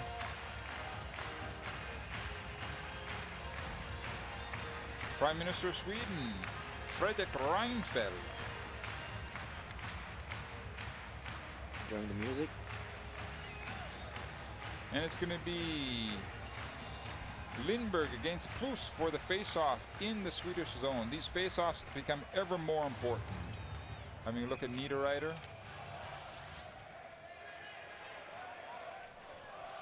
Roman Yossi on the point, number 90 on the point for the Swiss. And in fact, it is Yossi who goes back to pick up the puck, taking it behind his net. We just saw there 27-19 face-offs for Swedes. And the puck, that shot from Simon Moser bouncing up into the netting, so we get a stoppage in play as we have a look at Diaz. And now we're looking at Jacques Roch, the president of the IOC. René Fazel.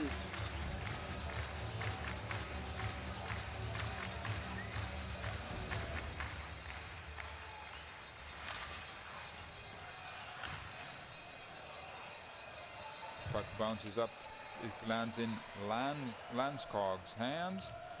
He dumps it down into the Swiss zone. Jarmelsson's out there with him. Jarmelsson got that the third goal for the Swedes.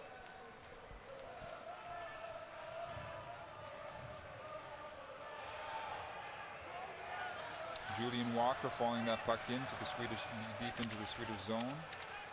Players like Walker and number 51, Ryan Gardner, they start using their size in the Swedish zone. Absolutely. But everybody's gonna have to put more pressure, get a forecheck going, get a cycling going. Now there's one guy going, the other guys are looking.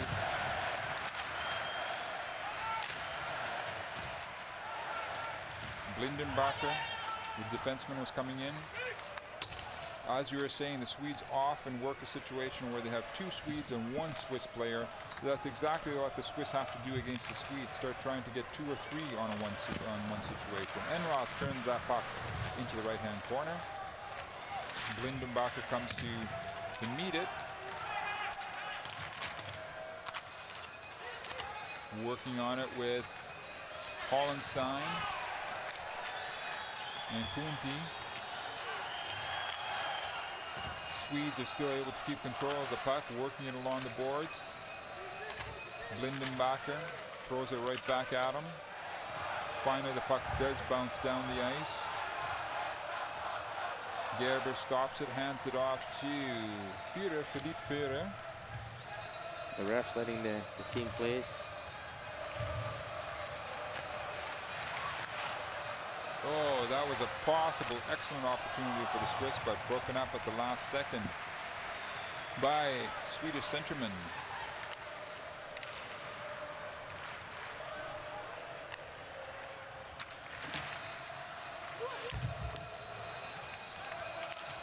Swedes keeping the puck in the Swiss zone.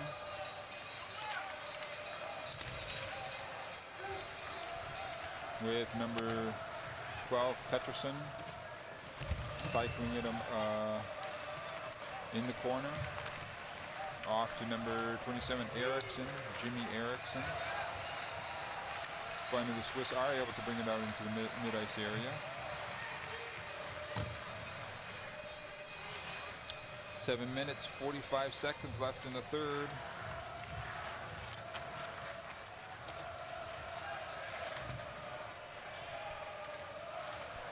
Oh, here comes a good opportunity for the Swedes. That was number 15, Lindberg, who couldn't quite get a good quality shot off.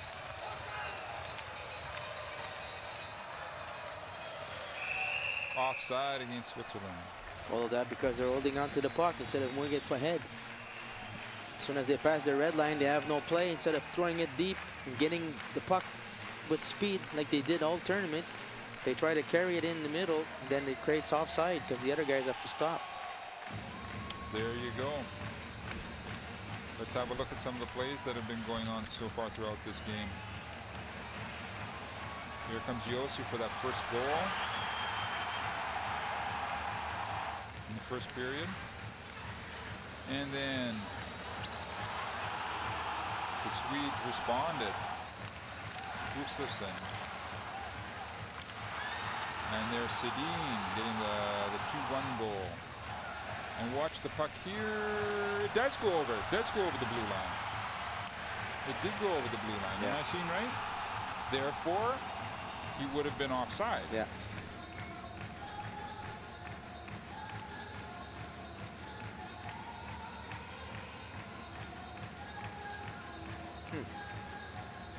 That's interesting. Well, there you go. Things happen so fast. You can't be looking to referees' decisions by the referees for saying that the game went one way or another. You have to look at the overall play from a team. Blindenbacher bringing it in now for the Swiss. Quick snapshot coming in from Andu from the point right onto the net. Enroth freezes the puck. That would be one possibility for the Swiss now, to just continually throw the puck at Enroth, force as many face-offs as possible.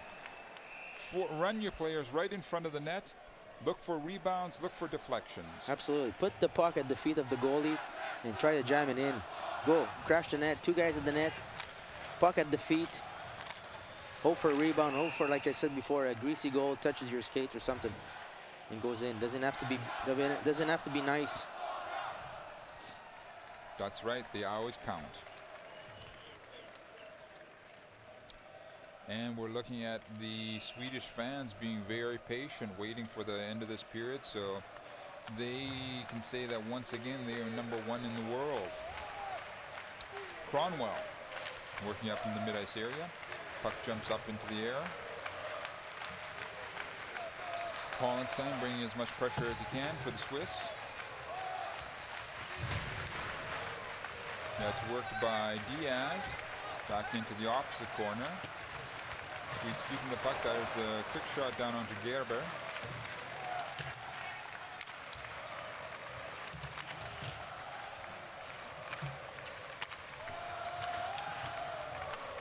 And the Swedes keep the pressure on the Swiss. Over to Cronwell. Here comes the big stop shot. Deflected off into the corner. Picked up by one of the Sedin brothers. That could have been a penalty there.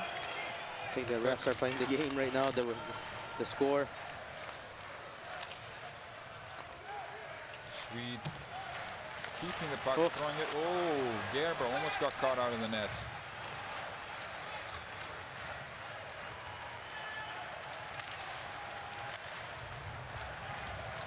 Swiss player number 23, Bodenman.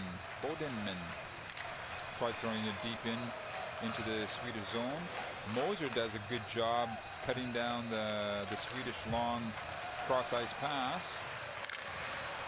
Getting it on to Bieber's stick. Bieber tries a shot at it.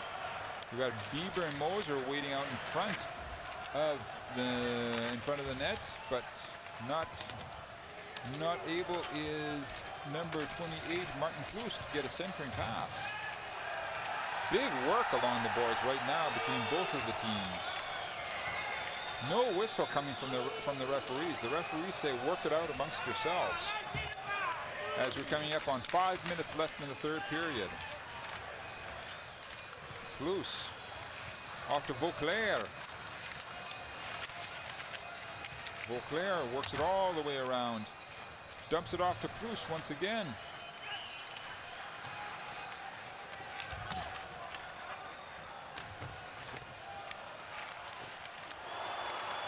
Big scramble in front of Enroth. Puck goes wide. Good job by the Swiss. That's what they have to create right there. And there's one of the Sedin brothers waiting for a long Long pass. Goal! Goal, Sweden! Number 21, Louis Eriksson. So there's going to be a review on that goal. Looks like there's going to be a review. One of the Sedin brothers, Daniel Sedin, has been hurt. Say that Eriksson touched the puck with his skate. They kicked it in, but if it was not intentional. They're going upstairs to have a look at this last goal from Eriksson. Daniel Sedin is hurt on the bench.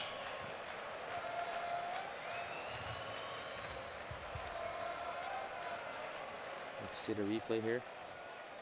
Looks like Daniel Sedin's maybe around his left knee area was hurt. Let's have a look at it. The shot's coming in from the point.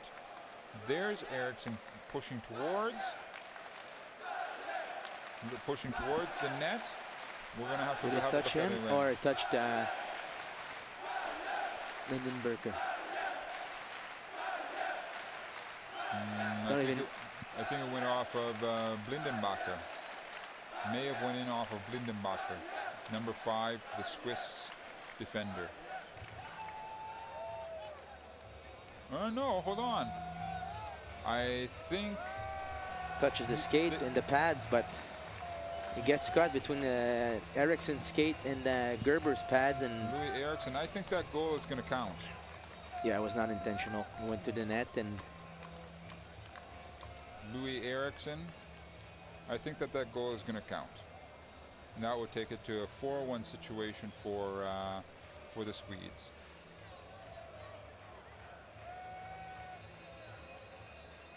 I don't know what happened with Daniel Sedin. Oh, right in the hip area. Yeah. That hurts. The door to the bench was open, and just at that right moment came along a hit.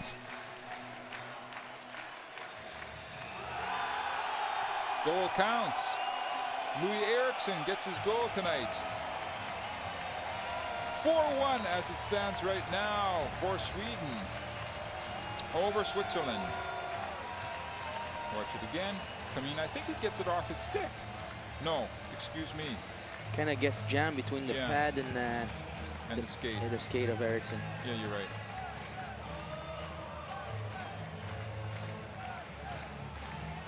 That was a smart play by Sedin as well. But again, that's what you just said. Throw the puck at the net, get in there. Sometimes those pucks will go off knees, go off your shin pad, go off your stick, off your skate, onto your stick, something of that nature. That's exactly what they did. Ambul is having it out with Lundberg right for this face-off.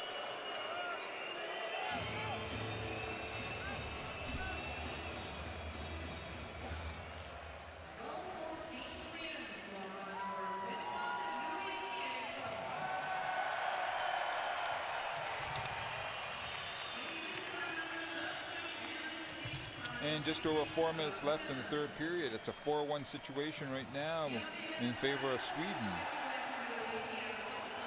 Penalty coming up against Sweden.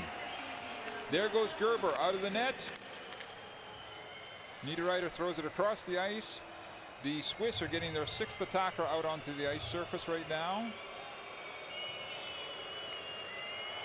And if I'm Sean Simpson, I would go with a 6-on-4 too.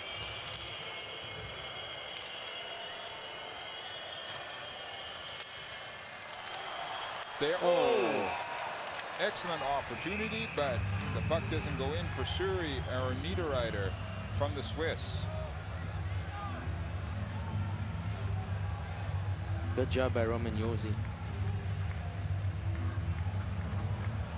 Oh, Suri. It's the stick of number 15, Lindberg. Good stick there.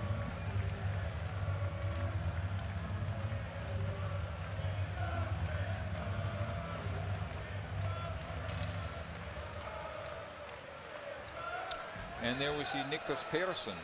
He gets 2 minutes for tripping. And I think you're right. That's a good idea. Pull the goalie right now and get a 6-on-4 situation. And they have the face-off. They just did. 6-on-4. They're listening to you.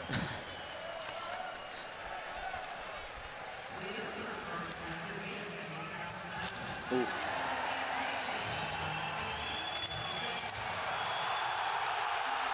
Goal! Goal for Sweden. Sweden was able to get the puck, throw it all the way down the ice surface, and it's in. It's 5-1 for Sweden. Well, I was talking about redemption in the first before the game there, Mark. Since the Swiss won the first game against, I said I don't know. There's always something about redemption in the hockey, and there you see it. Watch to the right of your screen, gets it right there, throws it all the way down the ice surface, right in the center of the net as well. That's good. It's pretty good, isn't it? If you only tried to do that, but well, since they got there, the team just went from black to blue, and it was a total different team with the Sedins there, and just saw that the talent and what they can do on the ice with those two brothers. Yes, they are unbelievable. It's still a Swiss power play. They still have 1 minute 40 seconds left. It's now a 5-on-4 situation. Gerber, the Swiss goalie, is back between the pipes.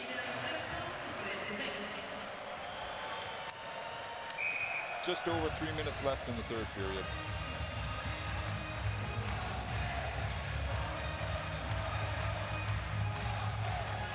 Mark's a little more calm now, sitting on the bench.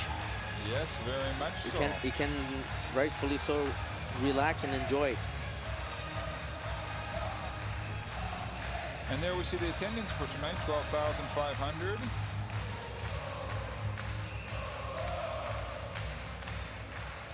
And the face-off won by the Swiss. Here comes a big slap shot from the point from number 58, Eric Bloom.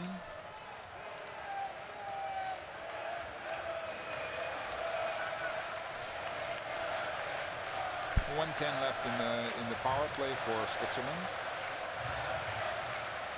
That's exactly what they've done all the tournament.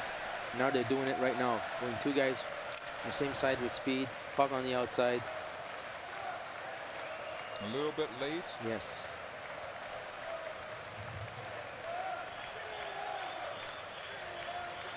And there we have Kunti trying to create a situation for the Swiss side.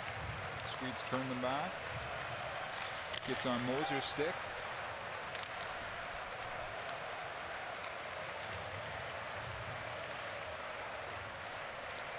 And once again, there's Niederreiter.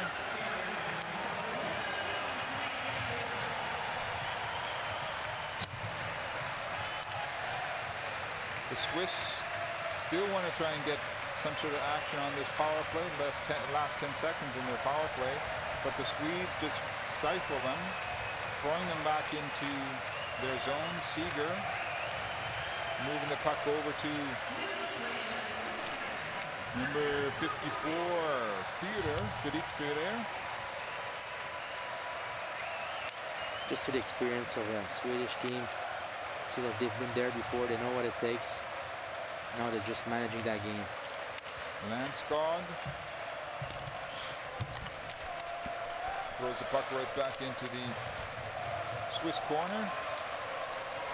Now comes over to Franzen. His shot is squeezed by Gerber. And we will get a resumption of play in the Swiss end of the ice to the right of Gerber.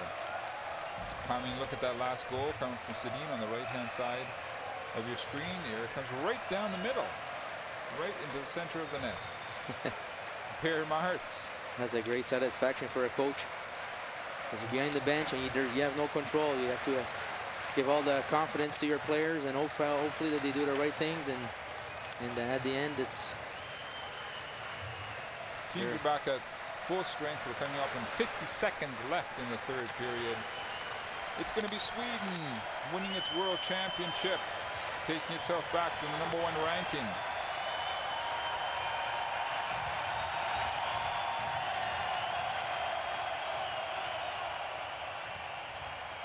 And still the Swedes are coming at the Swiss.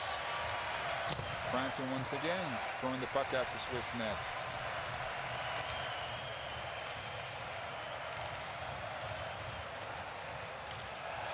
Oh, penalty called against Walker. Slashing or tripping. That's unnecessary.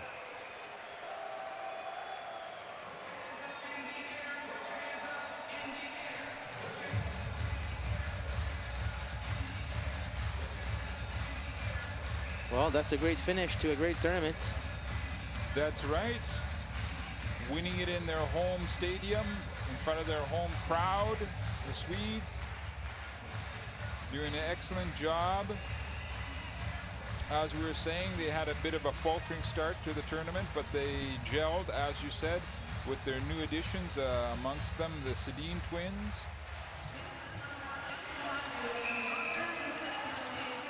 It's a power play for Sweden for these last minutes. Everybody getting golden helmets now. They made those.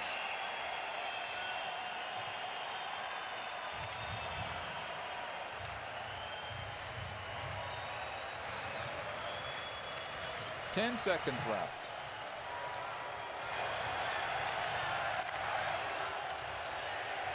Three, 2, 1, 0. That's it. Sweden wins the World Ice Hockey Championships for 2013. Final score, Sweden 5, Switzerland 1. Switzerland. Wow. Sure, it's they can be down right now, but they have to be very happy with what happened this year for their hockey organization. They're number 2 in the world rankings. What a tournament they've had. They were undefeated during the whole tournament until today, first defeat. And you know, they can get out of here of Stockholm and Helsinki with their head really held up high, because silver medal for a team like that, and nobody saw as a medal contender, finishing second. All the merits to the coaching staff, the players, and all the sacrifice they've made and the way they've played. They were the best team of the tournament, and unfortunately, the last game, that's the one that counts. And the Swedes, with their experience and their leadership as well, deserve the gold medal. Okay, I'm calling MVP for Sweden, the captain, Kronwall, number 4. And for Switzerland, number 70, Hollenstein. I'm calling Henrik Sedin, and I'm calling Roman Josi for Switzerland. Well, we shall soon see as we have a look at some of the scoring opportunities that went on throughout the game for Sedin brothers.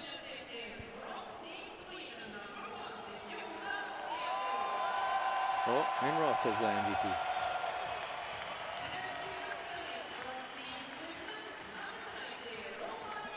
Roman Josi. You were right. You got it. One for 2.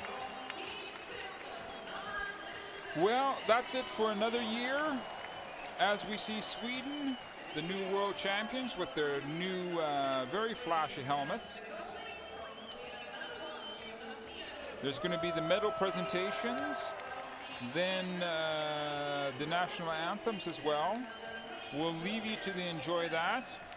We've had a great time with you for this year. From myself, Mark Bearwald, and Patrice Lefebvre, and everyone else here at In Front Sports, we thank you very much for tuning in with us, and we're going to do it all again next year. We'll see you in 2014. Bye-bye. Bye-bye.